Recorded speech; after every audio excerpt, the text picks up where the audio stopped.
Kalau buat saya hidup itu adalah perjuangan. Hidup itu perjuangan.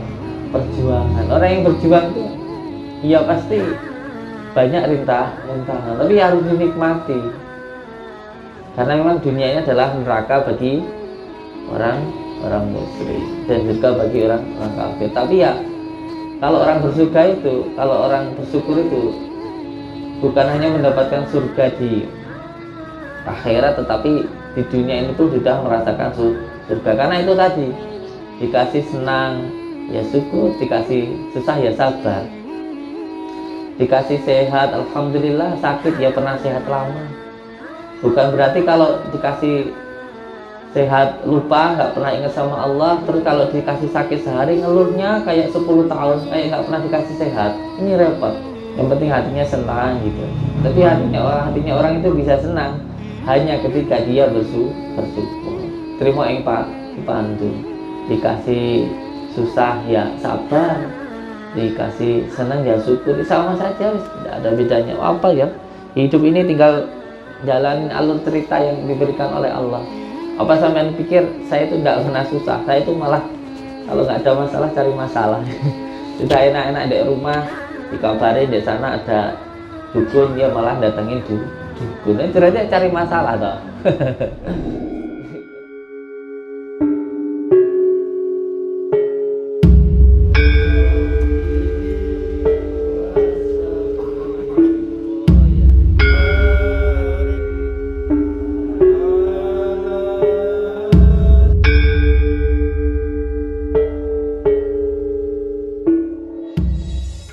Sungkan-sungkan Gus, maaf saya datang lagi, ya tidak apa-apa. Malah sampai kalau nggak datang saya agak mikir.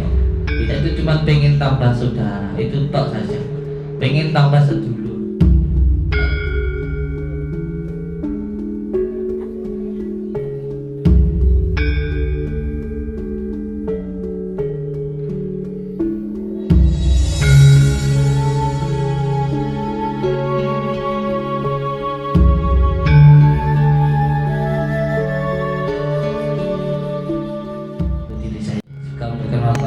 Semoga kita semuanya tetap menjadi saudara seduluran selama sawah saking walasudullah amin ya rabbal alamin.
Muhammadin nuri jati wasilisani fi sairil asma'i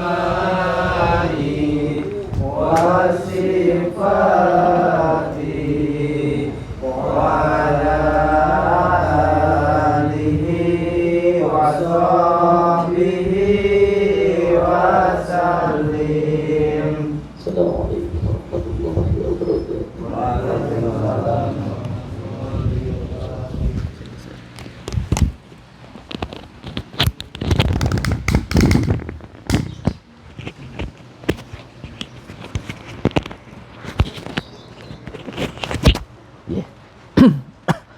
Bismillahirrahmanirrahim. Assalamualaikum warahmatullahi wabarakatuh.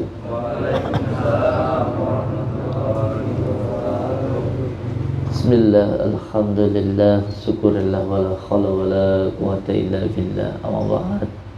Saudara-saudaraku semuanya, terkhusus untuk Bapak Ibu semuanya yang telah berhadir di gubuk saya ini, saya ucapkan selamat datang. Semoga kita semuanya bisa tersambung silaturahmi, seduluran selawat saking welas Gusti Allah. Amin ya rabbal alamin. Saya minta panjenengan ketika datang ke gubuk saya ini diniatkan satu untuk menyambungkan tali silaturahmi. Karena apabila niatnya panjenengan satu untuk menyambungkan tali silaturahmi, mencari ridha Allah, ini nanti sudah mencakup semuanya, dan insya Allah tidak akan ada kekecewaan karena niatnya satu untuk menyambungkan tali silaturahmi. Tetapi kalau niatnya hanya untuk mencari kesembuhan atau supaya hajat panjenengan itu dikabulkan Allah, ini nanti akan ada kekecewaan. Karena sering sekali saya melihat ada seseorang yang terkena penyakit atau masalah, tetapi masalah itu bukan untuk segera diselesaikan, tetapi itu adalah ujian dari Allah untuk menambahkan kesabaran di dalam dirinya. Sering sekali saya melihat ada saudara-saudara kita yang sakit dan di sampingnya itu terdapat sebuah kebarokahan yang luar biasa, sehingga apabila sakitnya ini nanti dihilangkan, maka barokahnya atau hikmahnya itu nanti tidak dapat. Atau terkadang ada sebuah beban yang sangat besar, tetapi ini sebenarnya seperti buah wulung, tahu buah wulung yang biasanya di bawahnya itu diberikan gandolan. Supaya apa? Supaya wulungnya nanti bagus. Jadi terkadang sakitnya atau cobaan di dalam hidupnya itu untuk membuat orang itu semakin kuat. Atau bahkan terkadang saya melihat seseorang itu diberikan sakit karena Allah akan memberikan surga. Allah akan menghapus dosa-dosanya. Jadi tidak semua penyakit itu harus dihilangkan, tidak semua beban itu harus dihilangkan, tetapi untuk lebih menguatkan. Jadi saya minta pada anak-anakku, saudaraku semuanya, yang pertama berhusnudzon kepada Allah dan berhusnudzon kepada sesama manusia. Ini nantilah yang akan membuat kalbu dan hati ini menjadi lebih bersih dan menjadi lebih tenang. Terkadang kita diberikan sakit karena ketika sehat kita tidak pernah ingat kepada Allah. Nah, ketika sakit ini supaya kita lebih bisa mensyukuri nikmatnya sehat dan lebih banyak ingat kepada Allah. Karena paling banyak penyakit saat ini disebabkan oleh penyakit qaifun atau penyakit psikis yang dikarenakan gangguan jin. Obatnya hanya satu, yaitu ingat kepada Allah. Tanda-tandanya orang yang terkena penyakit taifun itu yang pertama adalah al-ghadab, mudah marah. Yang kedua kali itu yuwaswisu fi sudurin nasi minal jinnati wan nas. Bingung. Dia apa ya Pak bingung. Di bojo ayu Pak bingung. Di pondok akeh ya tambah bingung. Bahkan kemarin waktu saya diundang di Surabaya, ada orang sudah punya perusahaan itu 27, salah satunya di Kalimantan itu ada 300 hektar lahan sawitnya. Itu tiap malam tidak bisa tidur, sampai rambutnya rontok. Untuk tidur ini aja nggak bisa, sampai minum obat tak cepuk begini kalau mau tidur. Dan orang mau tidur aja nggak bisa, mau tidur tak tuh nggak bisa, sampai 3 bulan nggak tidur. Lah kita yang tiap malam bisa tidur ini loh, pernah tidak bersyukur? Ini orang kaya 3 bulan tuh nggak bisa tidur. Orang nggak bisa tidur susahnya setengah mati loh, sampai minum obat-obatan itu. Ya kita yang tidur di lantai nggak punya apa-apa ya tidur ya enak. Ini ada orang kaya kayak gitu, sampai rambutnya itu rontok. Ini obatnya cuman ingat itu, cuman sadar, cuman eling, ingetin obatnya cuman eling kepada Allah. Nah penyakit-penyakit seperti ini banyak sekarang yang terjadi. Yang kedua, tadi setelah yang pertama itu al-ghadab, gampang marah, mudah marah. Yang kedua itu bingung. Dan yang ketiga itu khayal, halusinasi. Nanti sampai muncul bisikan. Kan banyak sekarang ini orang yang seperti mendapatkan bisik-bisikan untuk melakukan ini dan itu. Ini dimulai dari hal-hal yang marah tadi itu, terus yang kedua bingung, was-was itu tadi. Yang keempat itu sedih. Sedih aja, orangnya hidupnya tuh sedih aja, sedih aja gitu. Ya itu tadi masalahnya, karena tidak ingat kepada Allah. Nah, jalan satu-satunya ya harus ingat kepada Allah. Itu yang harus dilakukan.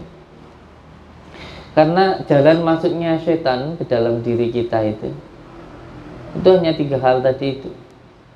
Dan orang yang terkena sihir, makanya saya itu ngelawan sihir nggak perlu pakai ilmu macam-macam. Yang penting kita tahu jalan masuknya sihir kan menggunakan kekuatan jin. Yang penting jalan masuknya jin ke dalam diri kita itu tidak ada, itu aja sudah beres. Jalan masuknya jin ke dalam diri kita itu yang penting ditutup, tidak ada. Ya, jalan masuknya jin ke dalam diri kita itu yang pertama yaitu marah. Mana juga gampang kesuang, santai aja sudah. Yang kedua was-was. Jalan masuknya jin ke dalam diri kita itu yang kedua bingung, was-was. Yang ketiga sedih. Itu jalan masuknya jin. Pertama marah, yang kedua was-was, yang ketiga sedih. Makanya kalau nggak mau terkena gangguan jin maupun nggak bisa disantet, itu nggak perlu ilmu yang macam-macam. Yang penting ketiga hal ini nggak ada di dalam diri kita. Nah supaya kita itu nggak gampang marah, nggak gampang sedih, nggak gampang was-was, itu kuncinya ya hati kita harus senang, pikirannya harus tenang. Lalu bagaimana supaya pikirannya tenang, hatinya senang? Ya harus banyak zikir. Alhamdulillah, subhanallah, walhamdulillah, wala ilaha illallah, wallahu akbar. Harus ingat, harus zikir. Nanti kalau zikir hatinya jadi senang, karena syukur. Orang kalau syukur tuh hatinya senang, pikirannya tenang. Nah orang itu bersyukur kalau dia itu berzikir. Orang yang senang berzikir hanya orang yang beriman. Paham? Jadi untuk melawan ilmu santet itu tidak perlu macam-macam. Yang penting hatinya senang gitu aja. Tapi hatinya orang itu bisa senang hanya ketika dia bersyukur. Terima yang dipandu, dikasih susah ya sabar, dikasih senang ya syukur, sama saja, tidak ada bedanya apa ya. Hidup ini tinggal jalanin alur cerita yang diberikan oleh Allah. Apa sampean pikir saya itu tidak pernah susah? Saya itu malah kalau nggak ada masalah cari masalah. Sudah enak-enak di rumah, dikabarin di sana ada dukun, dia malah datangin dukun. Cerita cari masalah toh. Orang hidupnya udah nyantai malah cari yang susahan gitu. Cuman ya itu, hidup itu memang itu. Kalau buat saya hidup itu adalah perjuangan. Hidup itu perjuangan. Orang yang berjuang tuh ya pasti banyak rintangan, tapi harus dinikmati. Karena memang dunia ini adalah neraka bagi orang muslim dan surga bagi orang kafir. Tapi ya kalau orang bersyukur itu bukan hanya mendapatkan surga di akhirat, tetapi di dunia ini pun sudah merasakan surga. Karena itu tadi, dikasih senang ya syukur, dikasih susah ya sabar, dikasih sehat alhamdulillah, sakit ya pernah sehat lama. Bukan berarti kalau dikasih sehat lupa, nggak pernah ingat sama Allah. Terus kalau dikasih sakit sehari ngeluhnya kayak 10 tahun, kayak nggak pernah dikasih sehat. Ini repot. Baru dikasih sakit sehari, seminggu aja, setahun ngeluhnya sudah kayak seolah-olah nggak pernah dikasih sehat. Kayak hidupnya itu nggak pernah sehat. Ngeluhnya setengah mati, nggak pernah dikasih sehat kayak gitu. Jadi sehatnya itu sudah lupa gitu. Kalau orang yang bersyukur itu ya sakit ya tidak apa-apa, sudah pernah sehat gitu. Lebih banyak sehatku daripada sakit. Ya sakit ini sebagai bentuk kasih sayang Allah supaya saya lebih bisa mensyukuri nikmatnya sehat, biar bisa sehatnya digunakan untuk ingat kepada Allah. Orang kalau syukur itu semuanya terasa nikmat. Tapi kalau orang tidak bersyukur ya tidak nikmat itu.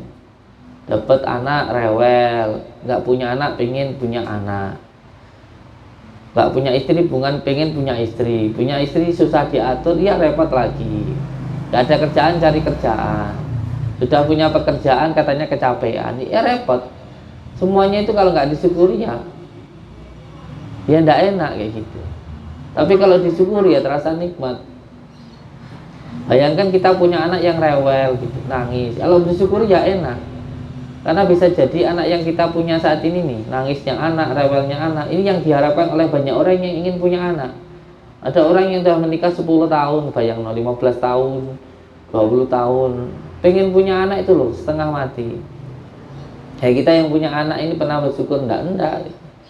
Kita yang sudah punya istri, tahu istri gini sudah susah, istri marah susah. Bayangin yang pengen punya istri itu, pengen punya istri aja sampai cari-cari ilmu macam-macam biar cepet jodoh. Yang sudah cepet jodoh tidak pernah bersyukur. Bahkan kita bisa duduk kayak gini, masya Allah, ini nikmat yang luar biasa. Pernah enggak sama bersyukur dengan nikmatnya duduk kayak gini? Pernah enggak? Enggak ya. Padahal duduk yang kita lakukan saat ini adalah bisa jadi duduknya yang diharapkan oleh banyak orang yang ingin bisa duduk seperti kita ini. Ada orang itu yang pengen bisa duduk kayak kita gini, itu sakitnya luar biasa. Karena apa? Terkena penyakit wasir. Kita yang bisa duduk berjam-jam, kadang sambil nonton YouTube, itu pernah bersyukur enggak? Enggak. Lebih banyak digunakan untuk zikir atau buat nonton bola. Jadi lebih banyak lupanya kepada Allah daripada ingatnya kepada Allah. Bahkan kita bisa berdiri, ini suatu bentuk nikmat Allah yang luar biasa. Bisa jadi berdirinya kita ini adalah berdirinya yang diharapkan oleh banyak orang yang ingin bisa berdiri seperti kita. Ada orang yang nggak bisa berdiri itu, yang terkena penyakit stroke, lumpuh, itu pengen bisa berdiri aja loh. Kalau seandainya dia punya seluruh dunia ini punya dia, mau ditukar agar bisa, cuman pengen bisa berdiri aja. Ya kita yang bisa berdiri ini lebih banyak berdirinya sholat apa berdiri yang lain? Banyak lagi yang lainnya, masya Allah. Bahkan dari mulai kita bangun tidur nih sampai kita tidur lagi, itu lebih banyak ingatnya pada Allah atau banyak lupanya sama Allah? Banyak lupanya ya. Bahkan padahal kita dari mulai bangun tidur itu bisa langsung bangun, bisa langsung berdiri, berjalan. Itu suatu nikmat Allah yang luar biasa.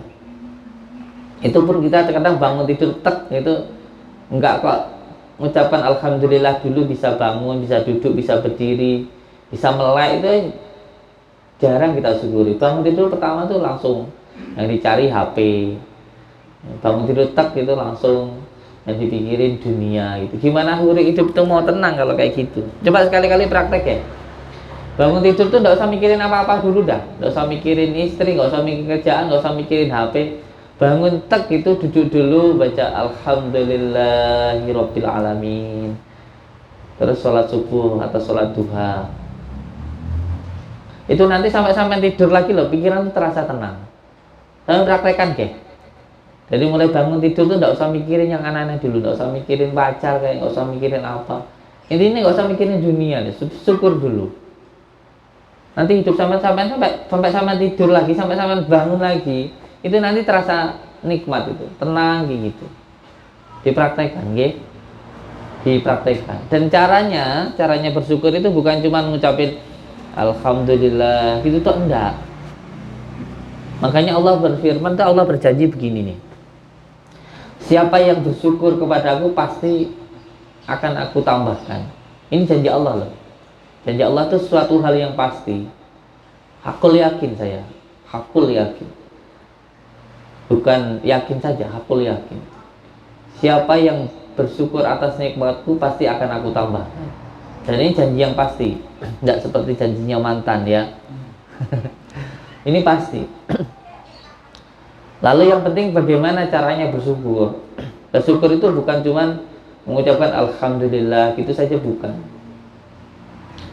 Tetapi Allah.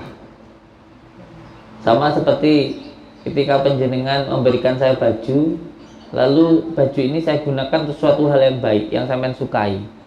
Ya untuk kondangan, ya untuk pengajian, ya untuk menerima tamu. Senanglah sampean bangga ngasih saya baju. Sedangkan sampean itu orang yang kaya, secara otomatis sampean pasti ngasih saya baju lagi. Karena apa? Karena saya menghargai pemberiannya panjenengan. Ya coba sampean ngasih saya baju. Bajunya tak buat keset, sampean lihat. Jangankan saya minta, saya ngemis minta lagi nggak bakal saya kasih. Kira aku nggak udin ini apa baju, lek ku kai malah aku keset. Giah nah aku nggak itu. Giah nah aku nggak itu. Sama, kita diberikan nikmat Allah melihat, ya kita gunakan mata itu untuk melihat ayat suci Al-Quran, untuk ngaji itu. Jangan malah untuk nonton hahaha. Kita punya telinga, ya kita gunakan telinga itu untuk mendengarkan suatu hal yang baik, pengajian, nasihat, semua perkataan yang hasud, hasad, kebencian, ghibah, jangan didengarkan. Ini ada orang yang ngomongin keburukan orang, ngadu domba, membenci negaranya, didengarkan. Sama yang mendengarkan dan yang berbicara itu dosanya sama. Misalkan Buangga diajak ngomong temannya, namanya Kang Irfan nih, diajak ngomong sama Pak Lurah. Kang apa? Kalu Kang Murdani. Sifatnya kayak telek. Nesuan. Wih, terus adalah Kang Irfan ini karena diajak ngomong Pak Lurah Buangga semuanya. Wah, saya ini berarti orang yang dipercaya Pak Lurah ya, diajak ngomongin orang itu. Ngerasa kayak bangga gitu loh, diajak ngomong berarti saya itu dipercaya. Padahal nanti kalau Pak Irfan nggak ada ya, Pak Lurah ganti ngomongin Mas Eko, ganti ngomongin Pak Irfan tadi sama Mas Eko. Giliran yang diajak ngomong tadi ganti diomongin gitu. Karena apa? Karena orang yang sifatnya suka mencari kesalahan orang, ya memang dia itu sifatnya itu suka mencari kesalahan orang. Bukan kok dia itu orang yang baik gitu, suka menasihati orang, itu bukan. Dia itu suka ngomongin orang karena memang kerjaannya ngomongin orang. Dilihat aja kalau orang suka ngomongin orang, itu ya kerjanya setiap hari ya kayak gitu aja, mencari-cari kesalahan orang. Ya pengangguran, dia selalu mencari kesalahan orang lain. Karena memang di dalam hatinya itu adanya hanya kebencian. Dan dia selalu berharap orang yang dia benci itu dibenci sama semua orang, sehingga dia menyebarkan keburukan orang lain. Jadi orang yang hatinya penuh kebencian tuh seperti dia itu membawa api, membakar dirinya sendiri dan berharap api itu akan membakar semua orang. Dia akan mencari-cari semua kejelekan orang agar orang yang dia benci itu dibenci oleh semua orang. Nah, orang seperti ini pengangguran yang memang kerjaannya selalu ngurusin urusan orang, akan terus dicari kesalahannya. Sebenarnya bukan orang lain yang salah, bukan orang lain yang buruk, tapi memang keburukan itu ada di dalam dirinya.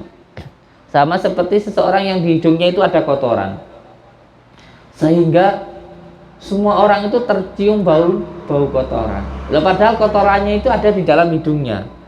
Tapi menurut dia semua orang itu kamu bau telai ayam, kamu bau telai ayam kamu iya bau telai ayam. Padahal telai ayamnya ada di hidungnya. Nah ini repot. Karena keburukan, kebencian, hasad itu memang ada di dalam dirinya. Jadi memang keburukan itu ada di dalam dirinya. Maka oleh sebab itu, mari sama-sama kita bersyukur, kita gunakan nikmat Allah ini ya untuk dijalankan di jalan Allah. Ini nanti tidak perlu kita minta, nanti pasti ditambah. Pasti akan ditambah. Rezeki semuanya akan ditambahkan oleh Allah, termasuk ilmu. Dan saya minta untuk semua saudaraku semuanya mulai dari hati, karena syukur tadi itu letaknya di dalam hati. Dan semua penyakit itu sebenarnya dari hati. Hampir 99% yang saya pahami, penyakit itu paling banyak dari hati. Penyakit stroke dan lain sebagainya itu karena hatinya tidak tenang. Lalu bagaimana hatinya tenang? Ya harus senang. Gimana hatinya senang? Harus bersyukur. Kalau bersyukur itu sehat-sehat. Sampai coba aja dulu. Kalau sampai bersyukur sehat-sehat, cepat nanti pemulihan untuk kesehatan. Karena penyakit itu paling banyak dari hati. Nah, penyakit itu ada 3. Jadi kalau ada orang yang berbicara bahwa nanti sampean kalau berobat ke dukun pasti nanti dikatakan penyakitnya itu dari santet. Ini orang yang tidak tahu, tapi sok tahu, dan repotnya nggak mau tahu. Lebih angkelnya lagi ngomong sak geleme dhewe. Ini repot. Orang yang nggak tahu tapi sok tahu dan nggak mau tahu, ini repot. Jadi ngomongnya kalau orang berobat, sampean berobat ke dukun atau ke kiai atau ke al-hikmah, pasti nanti sampean kalau datang ke ruqyah dikatakan kena santet. Padahal enggak. Ini ada kitabnya. Ada kitabnya. Kita di pondok pesantren tuh ngaji ada kitabnya, nggak asal-asal aja, enggak. Jadi penyakit non medis itu ada 3. Yang pertama karena ain. Dan dari non medis nanti ke medis.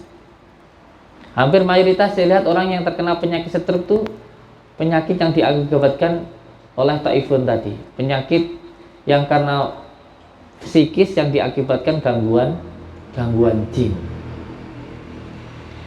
Jadi penyakit ini yang pertama karena ain. Penyakit yang dikarenakan karena ain. Penyakit ain itu apa? Penyakit yang dikarenakan pujian yang tidak menyertakan asma Allah. Dan kata baginda Rasulullah, ini kata baginda Rasulullah ya, bukan kata saya, bukan kata kiai, bukan kata ulama, tapi kata baginda Rasulullah. Di akhir zaman nanti penyakit yang paling banyak menimpa umatku itu penyakit karena ain. Dan sekarang sudah terbukti. Hampir banyak sekali orang-orang masih muda kena penyakit stroke dan lain sebagainya karena penyakit ain tadi. Penyakit ain itu penyakit yang pujian karena tidak menyatakan asma Allah.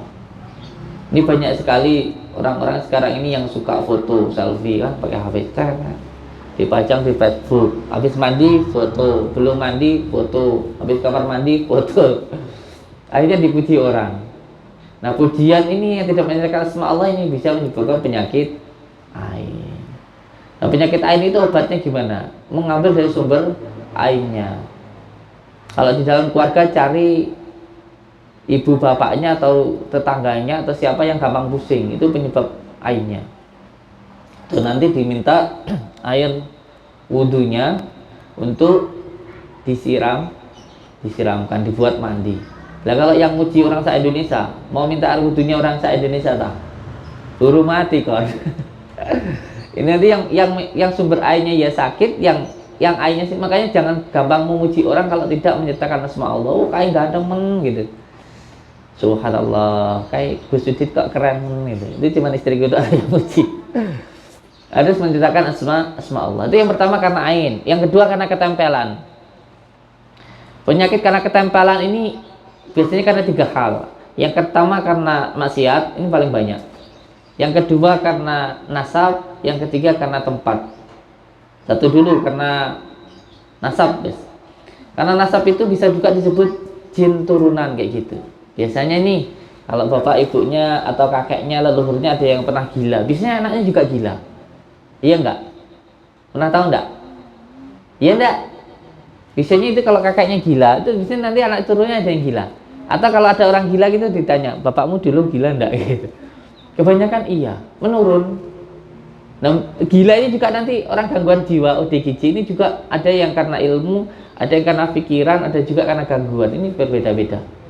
Saya ngurusin orang gila itu 5 tahun ya. Jadi kalau mandiin, makanya saya nyuci bajunya nih, belum kering sudah dikencing itu biasa. Tempat sholat itu saya cuci, baru kering ditaruh udah dikencing itu biasa itu. Makanya harus sabar, harus ikhlas. Makanya saya nanti kalau udah punya tempat sama tak suruh ngurusin orang gila. Ini udah lama nggak ngurusin orang gila jadi kurang sabar. Itu yang karena nasab, karena keturunan. Contoh gini aja lah, bapaknya punya penyakit gula gitu aja wis. Itu nanti biasanya anaknya pun juga terkena penyakit gula. Gampang menurun gitu loh. Secara genetiknya itu udah nurun gitu, udah nurun. Atau mungkin punya paru-paru. Itu di sini nanti anak juga terkena gitu. Ya walaupun nggak 100% tapi ada dominan untuk kena kayak gitu. Karena secara genetiknya juga mudah kena. Ini karena nasab. Nah, ini juga perlu untuk diputuskan. Ada cara-caranya khusus untuk memutuskan itu. Sebagai contoh nanti panjenengan di sini itu perlu saya tegaskan ya. Ketika panjenengan di sini itu tidak ada biaya pendaftaran, tidak ada biaya konsultasi, tidak ada biaya ruqyah, dan nanti pulangnya dibawakan madu dan dibawakan daun bidara dan garam itu gratis. Jadi sampai dari mulai datang sampai pulang itu tidak ngasih apa-apa, tidak apa-apa, gratis. Tidak usah mikir nanti di sini harus bayar, itu tidak. Jadi ketika nanti yang pertama sampai di ruqyah, terus dipotong rambutnya, terus nanti rambutnya saya bawa ke sungai atau ke laut tergantung proses pemutusannya. Lah itu nanti diputuskan setelah dibuang di sungai atau di laut, nanti bikin selamatan yang biasa saya lakukan itu sama anak-anak yatim. Itu adalah proses pemutusan semua gangguan atau ikatan penyakit yang ada di dalam diri panjenengan. Lah, monggo yang mau bersedekah, kafarahnya itu memberikan makan 41 anak yatim, yang satu anak yatimnya itu sekitar 300 atau 410 itu, 410 ada salah. Itu monggo kalau yang mau. Kalau yang nggak mau ya enggak apa-apa. Tidak ada paksaan. Jadi apapun yang sampean sedekahkan itu untuk panjenengan sendiri, bukan untuk kita. Makanya saya tulis di situ tuh, sedekah itu menyembuhkan penyakit. Yang mau bersedekah yang monggo, itu untuk panjenengan sendiri. Wong kita itu hampir setiap hari tombok ya enggak apa-apa kok. Ada pasien kesini datang 100 orang. Nanti setelah selesai kita lakukan pemutusannya. Setelah kita baca sholawat, nanti rambutnya dilarung di sungai atau di laut. Setelah itu kita bikin selamatan. 100 orang, kalau satu orang itu butuhkan uang 4 juta, 100 orang sudah berapa? 410 juta. Itu pun sekarang sedekahnya satu orang 30.000, sedangkan kita harus 400.000. Itu kita tombok pun tidak apa-apa. Yang mampu memberikan yang tidak mampu, itu kita sering tombok pun juga tidak masalah. Jadi sampean jangan sampai salah paham nanti ketika diputuskan semua gangguan ikatannya itu, lalu ada kafarahnya, lalu itu pun hanya bagi yang mampu, bagi yang mau, yang tidak mau ya tidak apa-apa. Yang jelas sampai datang ke sini itu yang pertama pendaftarannya gratis, bawa KTP saja. Yang kedua nanti di ruqyah, yang ketiga nanti diberikan medianya. Jadi itu setelah itu sampean pulang ya monggo kerja, sudah selesai. Ya, paham nggih? Jadi itu yang harus dilakukan. Jadi kan tidak perlu pikir yang kayak mana repot ya. Itu tadi sampai mana saya ngomong? Hah? Sampai mana tadi saya ngomong tadi? Masalah penyakit tadi? Sampai nasab. Sampai nasab. Nasab itu atau bisa karena bapaknya dulu punya ilmu, belajar ilmu, jadukan, kanuragan, atau kanugrahan. Nah, ketika punya ilmu, ini nanti bisa ketika orang tuanya sudah meninggal, ilmunya masih ada, nurun ke anaknya. Anaknya jadi sering lihat bayang-bayangan, gampang marah dan lain sebagainya. Ini sering disebut indigo. Indigo itu bukan kelebihan ya saya. Indigo itu penyakit. Kalau dia menempel di cakra asna, biasanya dia gampang was-was, sering ngelihat gitu. Kalau di sini nempelnya, perlu untuk dihilangkan dulu, ditutup dulu mata ketiganya. Ada yang nempel di portalnya sini. Kalau di sini pasti nanti gampang marah. Anaknya gampang marah. Sama lihat anak indigo, punya kan gampang marah kalau dia nempel di sini. Gampang marah. Itu nanti perlu untuk dihilangkan dulu. Atau mungkin bapaknya dulu punya pusaka atau punya perjanjian neneknya, kakeknya punya perjanjian, mungkin seperti pesugihan dan sebagainya, nanti bisa nurun ke anaknya. Itulah ikatan yang dilakukan oleh orang sebelum kita. Itu perlu untuk diputuskan. Itu penyakit karena nasab. Ada lagi penyakit karena maksiat. Ini paling banyak ini. Saya hampir setiap hari nanganin ini. Mau ketawa tapi takut dosa. Ada orang yang nangis-nangis. Kang Udin dalam, aku ki mendino usaha bangkrut ae. Ditipu wong iki mesti aku ki. Rezekiku ki disumpeli mbek wong iki. Rezekiku disumpeti sama orang. Kang, gitu. Senyum aja saya. Padahal dia usahanya, hidupnya kelunta-lunta sengsara itu karena dosa melawan orang tua. Ada dua dosa yang tidak hanya diazab di akhirat tetapi juga di dunia. Jangan berpikir sampean kalau ngelakuin dosa ini Allah nanti aku mati. Alam mbuh kapan matiku yuraro. Alam mbuh surga neraka aku yuraro. Matiku cek suwi. Jangan berpikir ketika panjenengan melakukan dua dosa ini tidak hanya ditimpakan di akhirat tetapi juga di dunia. Yaitu yang pertama dosa melawan orang tua. Wes to, mbok awakmu iku mendino teko ning wali, makom wali, mendino sampean ziarah wali. Mbok sampean itu mendino bertawasul, berwasilah ke Sultan Ali Abdul Qadir, kemana saja wes, ke seluruh wali yang ada di dunia ini. Kalau sampean menyakiti hati orang tua, kadoh lamun kon niku hidupnya akan bahagia. Sengsara. Tak jamin uripmu. Keloro-loro, usaha ya bangkrut ae, rumah tangga yo geger ae. Apapun yang dilakukan selalu salah saja, karena memang jalannya sudah tertutup. Orang melakui jalannya terhalang, terhijab ya, terhijab dari ridha Allah. Sudah tidak akan dapat kebahagiaan dia, yaitu dosa melawan orang tua. Yang kedua, dosa zina. Jangan sampean pikir kalau ngakuin dosa zina, alah nanti kalau sudah mati aja balasnya. Di dunia pun hidup sampean juga bakal sengsara. Terus ada lagi nih ibu-ibu nih yang sering sakit kista, sakit lambung, sering was-was, tanda-tandanya gitu. Ini kebanyakan karena tidak bersih cara bertoharahnya. Ini makanya wanita ini juga perlu untuk belajar usul fikih nih. Laki-laki juga perlu supaya bisa ngasih tahu istrinya atau anak perempuannya. Kalau cebok itu harus sesuai dengan usul fikih. Ini penting. Karena semua yang diperintah Allah, semua yang diajarkan oleh baginda Rasulullah itu untuk kebaikan diri kita sendiri. Ini loh saya bilang, ada rahasia di balik rahasia. Ada rahasia di balik rahasia. Semua yang diperintah Allah itu pasti untuk kebaikan diri kita sendiri. Entah itu sholat, mana sampai kalau bingung bagaimana cara menata hidup itu yang mudah, dimulai dari sampai menata sholatnya dulu.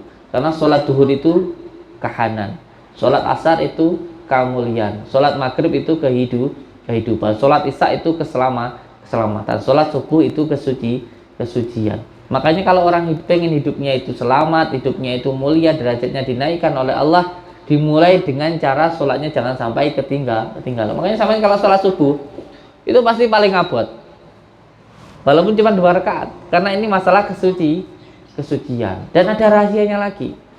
Kalau sampai susah ngilangin hidup itu yang angel-angel, atau bahkan saya sendiri kalau untuk menghilangkan sihir yang repot, yang paling berat, cukup dengan air wudhu ketika sholat subuh itu ditampung. Itu nanti bisa menghilangkan berbagai macam gangguan, balak, sengkolo yang ada di dalam diri kita. Tidak perlu ruatan yang aneh-aneh. Pakai air wudhu itu buat nyiramin rumah, buat menetralisir gangguan-gangguan sihir, beres. Makanya yang penting sholat ini ditata dulu. Itu, oke? Jadi saya ngomong apa tadi sebelum sholat tadi? Iya, jadi seorang itu kebanyakan hidupnya itu salah karena apa? Karena dia tidak menjalankan perintah Allah. Paling banyak perempuan nih yang sering terkena penyakit perut, kista, di dalam perutnya ada kista. Bahkan hampir 99% orang yang sudah punya keturunan dan sudah diperiksa ke dokter dua-duanya subur, itu kadang spermanya encer, kadang nggak bisa dibuahi, atau mungkin hamilnya di luar dari rahim. Itu kebanyakan karena kesalahan yang diakibatkan karena tidak menjalankan perintah Allah. Salah satunya perempuan yang cara bertoharahnya tidak benar nih, cara bersucinya tidak benar. Ini dengarkan ini, ibu-ibu, mbak-mbak. Kalau sampean cebok, ini kalau ngomong fikih ini jorok ya. Memang kalau kita ngaji fikih itu di mana-mana ya jorok. Makanya kebanyakan ngaji fikih itu kalau udah nikah. Kalau belum nikah ya tidak apa-apa, tapi harus kuat iman ya. Perempuan tuh kalau cebok itu nggak cuma diusapkan di luarnya begini tok, tapi jarinya harus dimasukkan ke dalam, supaya bersih. Nanti kalau bersih, alhamdulillah bagus, sehat. Tapi kalau nggak bersih, nanti akhirnya jadi banyak penyakit di dalam diri jenengan. Ada yang biasanya gampang was-was, terkena kista, terus kanker serviks dan lain sebagainya. Itu karena apa? Karena bertoharanya tidak bersih tadi. Atau secara gaibnya lah, sirinya lah, dari gaib khafinya, biasanya kayak gini. Perempuan nih kalau datang bulan, darah haidnya itu langsung dibuntel, dimasukin ke kantong kresek, terus dibuang di tong sampah, nanti sama tukang sampah dibom, dibakar. Wah, itu nanti ada bangsa jin yang suka sekali dengan baunya, itu datang ngerumunin itu, diisep, nanti jadi ikatan sama yang punya darah tadi. Makanya kalau datang bulan, darah haidnya itu disiram dulu, habis itu bersih, habis bersih baru dibuntel. Tidak apa-apa kalau mau dibuang, ya, jangan langsung dibuang. Laki-laki juga gitu. Kalau ngocor jangan di tempat yang berlubang, di pohon yang berlubang.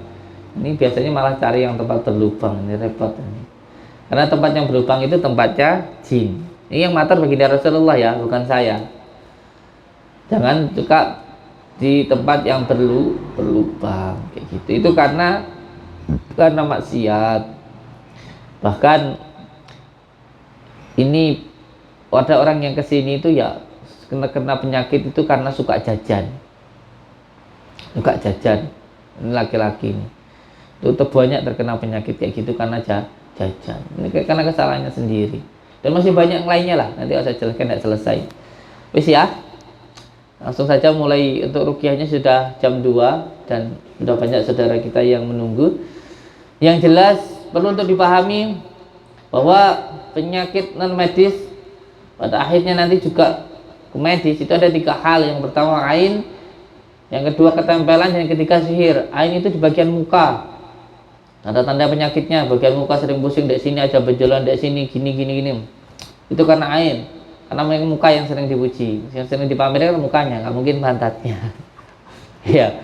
Yang kedua, karena ketempelan itu bagian dada.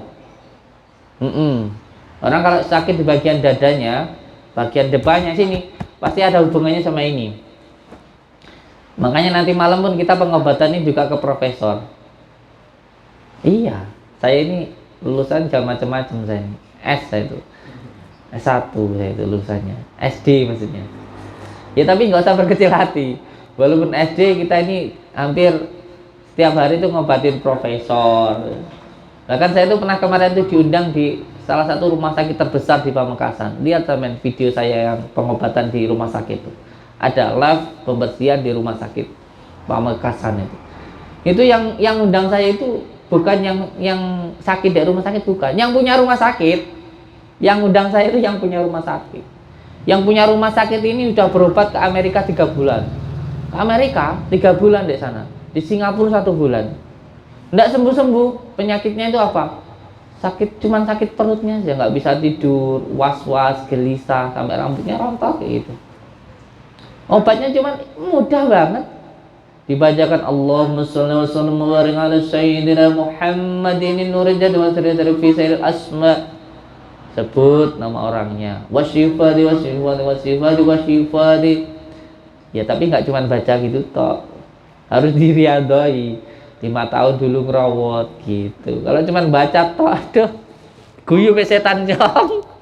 Saya ngaceng lemon ngocot toh, setan kok bawa bacaan ayat kursi, minggu malah disalah-salah nih mocomu gak bener mahrote gitu. Apalagi setan yang bisa ngangkat kursi tambah repot. Nggak cuma dibacakan toh, enggak.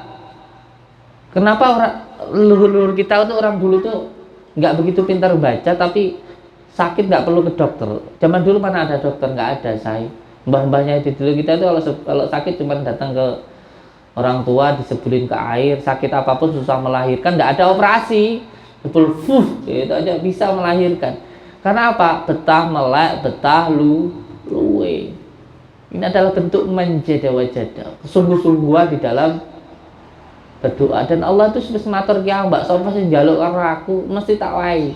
Yumeng jaluki ra mung asal njaluk. Njaluk karo kanca, karo tangga, karo padha-padhane manungsa, ada adabnya, ada tata caranya. Apalagi mintanya sama Allah, harus tahu caranya, tahu waktunya, tahu caranya, menggunakan wasilah, dan lain sebagainya. Makanya kalau kata kiai saya dulu dia omongin dulu waktu belum bertirakat, ojo gampang-gampang nantang dukun kayak gitu. Karena apa? Karena Allah itu maha profesional. Ojo wani-wani gue nantang dukun. Karena apa? Karena Allah itu maha profesional. Sampai itu mau apa tergantung kita. Orang suka sama perempuan, kalau memang dia itu dari sebelah kanan ya pakai malaikat hafidhah, sholat, dibarengin puasa di masjid baca ya Allah ya Rahman ya Rahim, kentel-kentel kowe wedok. Kalau sebelah kanan baca amatek aji jalan goyang di bawah pohon, nanti sing wedok ya terkentel-kentel itu. Bahkan dulu itu harimau itu takluk sama manusia. Ya sekarang jangankan sama harimau takluk sama kita. Sama melinjo aja loh sekarang orang itu takut. Jangan sama melinjo, sama kambing yang sudah disembelih jadi dagingnya aja lo takut, wedi aku punya kolesterol ya. Karena apa? Karena orang zaman sekarang nggak betah melek, nggak betah luwe. Kalau dulu harimau aja takluk sama mbah-mbah kita itu. Sekarang orang itu jangankan sama harimau takluk sama kita, sama melinjo aja takut. Kolesterol aku wedi. Karena nggak betah melek, nggak betah luwe. Yang perlu untuk diriadoi dipuasai. Makanya waktu saya diundang di salah satu rumah sakit di Surabaya itu sempat gempar, saya itu sempat dibicarakan oleh mahasiswa di UNER Surabaya sana, mau diadakan seminar tentang hal-hal yang bersifat gaib itu. Ya nanti saya datang, saya bilang gitu, kalau diundang ya saya datang, ini saya bahas sedikit demi sedikit itu tentang sesuatu hal yang sirri gitu. Karena ada sirri itu ada gaib itu ada yang bisa kita masuki dan ada yang ini nanti ada penjelasannya, ada kitabnya lagi tentang penjelasannya ini lagi. Lalu ngajinya perlu secara kafah mendalam ya. Yang jelas untuk semua anak-anakku dimanapun jenengan berada, yang penting niatkan satu untuk mencari ridha Allah, itu saja. Karena ketika jenengan nanti meriyadhahi, mengamalkan, itu nanti akan banyak yang muncul atau yang ditujukan. Nanti jadikan saja sebagai bentuk hiburan saja. Karena contoh ketika beriadah nanti tahu keris, datangin ini, datangin itu, muncul sebuah di luar dari kenalaran, di luar dari kenalaran. Itu nanti banyak hal yang muncul. Jangan sampai tertuju pada hal itu, karena itu hanya batang-batangnya saja. Nanti kalau dapat keris, tujuannya ke keris, ya mengkeris tok, masa selamat tidak nggak ngerti. Kalau tujuannya ke jaduk, ya menjaduk tok, selamat orang ya ngerti. Jadi itu batang-batangnya saja. Bahkan kemudahan, disenangin orang, dapat uang dengan mudah, itu semuanya hanya batangnya saja. Jadi bisa jadi adalah cobaannya. Yang penting itu dapat pohonnya, ridha Allah. Kalau ridha Allah kan dapat semuanya. Kalau ridha Allah itu batangnya, itu pohonnya. Cabang-cabangnya banyak. Jaduk, sakti, gampang sukain orang, ngomong gini mudah, bermacam-macam lah, keris, batu, itu nanti cuma cabang-cabangnya. Yang penting dapat batangnya. Yang penting niatnya untuk mencari ridha Allah. Dan sayangnya tidak semudah itu. Tidak semudah itu. Nanti diuji dengan kesenangan. Ya kayak gitu contoh, ngamalin Asma Sungaraja, semua orang suka. Ya kan, perempuan ngelating gitu aja suka kan gitu, dipuji orang, dapat jaduk, itu nanti adalah salah satu cobaannya. Sama berhenti dari situ apa lanjut? Nah, sama berhenti dari situ dapatnya cuma itu toh. Makanya orang bertorekoh itu pasti kayak gitu, nanti diuji dengan hal yang macam itu. Dia harus terus naik, harus terus berjalan sampai padanya ke futuh bermukorobah, memberikan diri kepada Allah. Jangan sampai berhenti di situ. Kalau berhenti ya, kalau jadi dukun ya wis dukun tok, nyembuhin orang gini tok, gini itu aja. Ini harus terus berjalan kayak gitu. Jangan berhenti di situ. Sama kalau sampai yang dari mana itu, dari Ngawi ke sini, nanti di jalan lewatin Kediri tahu bagus. Kalau sampai berhenti di situ cuma sampai Kediri tok, nggak akan sampai ke Blitar. Tahu di jalan begini begitu bagus, mewah, dapat jaduk, dapat sakti, dipuji orang. Kalau sampai terpesona, tertakjub di situ, ya mandek di situ cuma dapatnya itu tok. Nggak akan mendapatkan ridha Allah, nggak akan sampai kepada Allah. Karena sampainya cuma jadi dukun itu tok. Tapi jangan berhenti sampai di situ. Atau bahkan nanti akan diuji dengan kesengsaraan. Bener itu. Saya itu berkali-kali ngamalin, nggak cuma diuji dengan kesenangan, sering diuji dengan kesusahan. Yang pokoknya nih, kita suruh wirid 41 hari. Itu biasanya tiap malam nggak ngantuk, giliran ngamalin wirid itu kok yang ngantuk, merah. Yang biasanya tiap malam saya itu mandi untuk sholat, itu kok ya dengaran sakit sampai nggak bisa bangun gitu. Tapi tetap saya paksa mati ya wis. Ancen mati waktu cari ridha Allah enggak apa-apa.